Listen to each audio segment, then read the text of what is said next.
गणेशाय नमः। ओम हांग हींग हूंग हेंग होम हेरंबराय नमो नमः।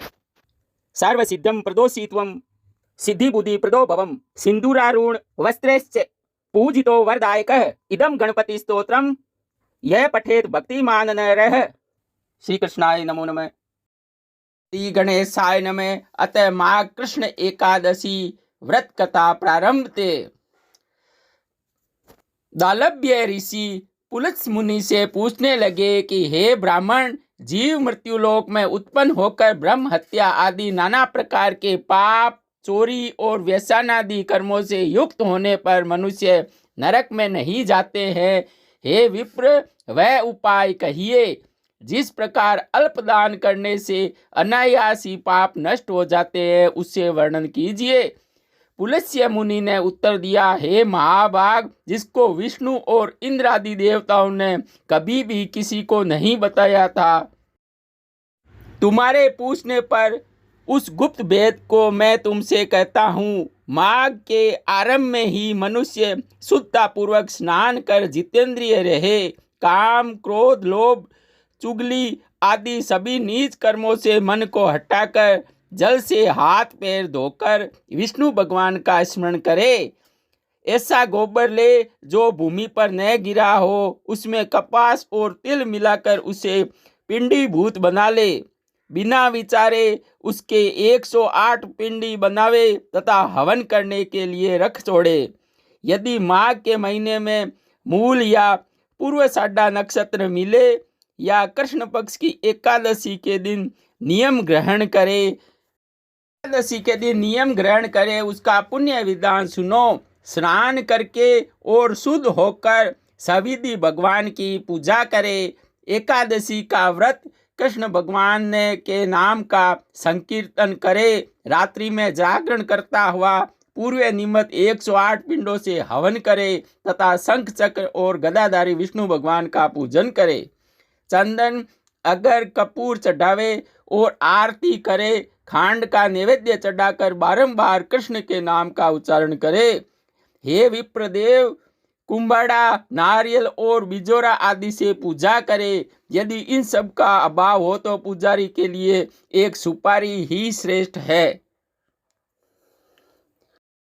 जनार्दन भगवान की पूजा करके अर्घ्य देकर कहे, हे कृपालु कृष्ण, आप पापियों को मोक्ष देने वाले हैं। संसार रूपी सागर में जो डूब जाते हैं उन पर प्रसन्न हो। हे पुंडरीकाक्ष, हे विश्व भगवान, आपको नमस्कार है। हे विश्व के पूर्वज, हे सुब्रह्मण्य, हे महापुरुष, आपको नमस्कार है। हे जगतपति, मेरे दिए हुए अर्घ्य को लक्ष्मी सहित ग्रहण कीजिए। उसके पश्चात छत्र, उपानय, वस्त्र देकर ब्राह्मण की पूजा करे और जल से पूर्ण कलश का दान करे और कहे, हे द्विजोतम, भगवान कृष्ण में मेरी प्रीति हो। शक्ति के अनुसार काली गो पात्र में तिल भरकर विद्वान तथा श्रेष्ठ ब्राह्मण को दान देना चाहिए। हे मुनि, काले और सफेद तिल से स्नान भोजन आदि में उत्तम ब्राह्मण को भी देनी चाहिए। इस प्रकार उन दान किए हुए तिल को खेत में बोने से जितने तिल उत्पन्न होते हैं उतने ही सहस्त्र वर्ष पर्यंत मनुष्य स्वर्ग लोक में निवास करता है। तिल से स्नान करे, तिल को शरीर में लगावे, तिल से होम करे, तिल को जल में मिलाकर तर्पण करे, तिल का भोजन करे, तिल का दान दे। ये 6 प्रकार के विधान पापों को नाश करने वाले हैं। इसी से इस एकादशी का नाम षटतिला एकादशी है। तब नारद जी ने श्री कृष्ण से कहा, हे कृष्णा, हे महाभावो, हे भक्त भगवान, आपको नमस्कार है। हे यादव, यदि आप मेरे ऊपर संतुष्ट है तो षटतिला एकादशी के फल का उपगान मुझसे कहिए। किस प्रकार किया जाता है, उसका फल किस प्रकार प्राप्त होता है। कृष्ण जी कहने लगे, हे ब्राह्मण, जैसा वृतांत मैंने देखा है तुमसे कहता हूँ, सुनो। हे नारद, मृत्युलोक में एक ब्राह्मणी ब्रह्मचर्य में सदा देवताओं की पूजा करती थी।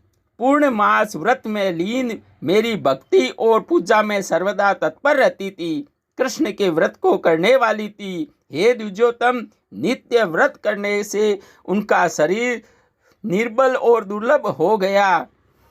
वह दुर्बल ब्राह्मणी, वह गरीब ब्राह्मणों तथा कुंवारी कन्याओं को भक्ति पूर्वक अपना घर तक दान करने लगी और सदा कठिन व्रत करने लगी, जिससे अति दुर्बल हो गया उसका शरीर।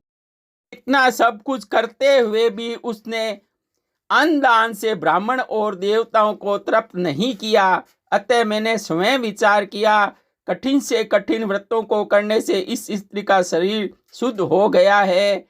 अवश्य ही परम पद स्वर्ग के योग्य अपने शरीर को बना लिया है, परंतु उसने कभी भूखे मनुष्य को अन्न नहीं दिया। हे ब्राह्मण, तब मैं उसकी परीक्षा लेने के लिए मृत्युलोक में आया। कपालिक का रूप धारण कर तथा भिक्षा पात्र लेकर ब्राह्मणी के द्वार पर भीख मांगने लगा। तब ब्राह्मणी पूछने लगी, हे ब्राह्मण, तुम कहाँ से आए हो, सत्य कहो। मैंने कुछ न सुनकर फिर कहा, हे सुंदरी, भिक्षा दो। तब उन्होंने क्रोधित होकर मिट्टी का एक पिंड मेरे भिक्षा में फेंक दिया।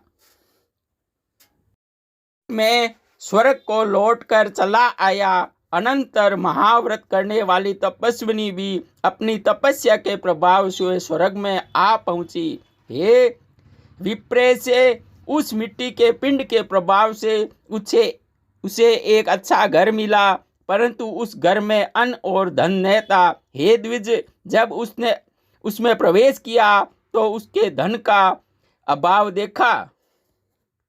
तब वह घर से निकलकर मेरे पास आई और क्रोधित होकर कहने लगी, मैंने अनेक कठोर उपवास और व्रत करके आपकी आराधना की है, परंतु हे जनार्दन, मेरे भवन में अन्न धन की कोई सामग्री नहीं है। तब मैंने उसे कहा कि जैसे तू मृत्युलोक से आई है उसी प्रकार लौट जा। इस प्रकार वह भगवान से अपना उपाय पूछने लगी। तब श्री भगवान ने कहा, जब देव स्त्रियां कौतूहल वश तुमको देखने आएगी, तब तुम उससे बिना षटतिला एकादशी का मातम्य पूछे अपना द्वार न खोलना। ऐसा सुनकर जब वह मनुष्य चली गई, तब उसी समय देवताओं की स्त्रियां उनके द्वार पर उसे देखने के लिए गई और कहने लगी, हे सुंदरी, तुम्हारे दर्शन के लिए हम आई हैं। हे सुबानने, हम लोग तुम्हें देखने आई हैं, तुम द्वार खोलो। मानुषी बोली, यदि मुझे विशेष रूप से देखना चाहती हो तो सत्य कहना, क्योंकि द्वार खोलने से पहले षटदिला के व्रत पुण्य और मातम्य का कथन आवश्यक है। तुम में से एक ने भी षटतिला का नाम तक नहीं लिया। तब उसमें से एक स्त्री उक्त व्रत का मातम्य कहकर बोली, हे मानुषी, तुम्हें अवश्य देखना है, इसलिए तुम किवाड़ खोल दो। ततः उसने किवाड़ खोल दिया और उन्होंने उसका दर्शन किया। वह न तो गंधर्वी है, न देवी है, और न नागिन है, न असुरी है। हे द्विजश्रेष्ठ, जैसी स्त्री पूर्व में उन्होंने देखी थी वैसी भी वह थी। तब उन देवियों ने उपदेश में उनसे सत्य संकल्प के मुक्ति और भक्ति देने वाली षटतिला एकादशी का व्रत किया। तब वह मनुष्य शीघ्र ही रूपवती, कांतियुक्त, धन धान्य, संपूर्ण चांदी और वस्त्र से संपन्न हो गई। षटतिला के प्रभाव से उसका गृह धन धान्य से भर गया। लोभ के वश होकर अत्यंत तृष्णा से व्रत न करना चाहिए। अपने धन के अनुसार तिल और अन्न दान देने से जन्मांतर में आरोग्य की प्राप्ति होती है। श्रेष्ठ, षटतिला की उपासना करने से दुर्भाग्य, दरिद्रता और अनेक भांति के कष्ट नहीं होते हैं। हे राजन, इस विधि से तिल दान करने से निसंदेह सब पाप छूट जाते हैं, इसमें कुछ संदेह नहीं है। हे श्रेष्ठ मुनि, सम्यक विधि से दिया हुआ दान संपूर्ण पापों को नाश करने वाला होता है। अनायास ही कोई अनर्थ या कोई शारीरिक कष्ट नहीं होता। इति श्री भविष्य उत्तरोक्त पुराणे माँ कृष्ण सठ तिला एकादशी व्रत मातम्य भाषा टीका सहितम संपूर्णम। हेलो भक्तों, आचार्य, भक्तजनों, सभी जड़ और चेतन सभी जीवों को साक्षी मानकर, सभी दिशाओं को साक्षी मानकर जनार्दन भगवान को ओम नमः भगवते वासुदेवाय इस प्रकार माला जप कर यज्ञ में आहुति देना है। ओम नमो भगवते वासुदेवाय नमः स्वाहा ऐसा कहकर 108 बार तिल, शर्करा आदि से, घृत आदि से हवन करे। जय श्री कृष्णा। राधे राधे। ओम पूर्णमदः पूर्णमिदं पूर्णात् पूर्णमुदच्यते पूर्णस्य पूर्णमादाय पूर्णमेवावशिष्यते। हेलो भक्तजनों, चैनल को लाइक सब्सक्राइब जरूर करें, शेयर जरूर करें। धन्यवाद। जय श्री कृष्ण। जय श्री कृष्ण। राधे राधे। हेलो फ्रेंड्स, इस वीडियो को लाइक ज़रूर कीजिएगा, शेयर ज़रूर कीजिएगा और सब्सक्राइब ज़रूर कीजिएगा। जय श्री कृष्ण। राधे राधे। धन्यवाद।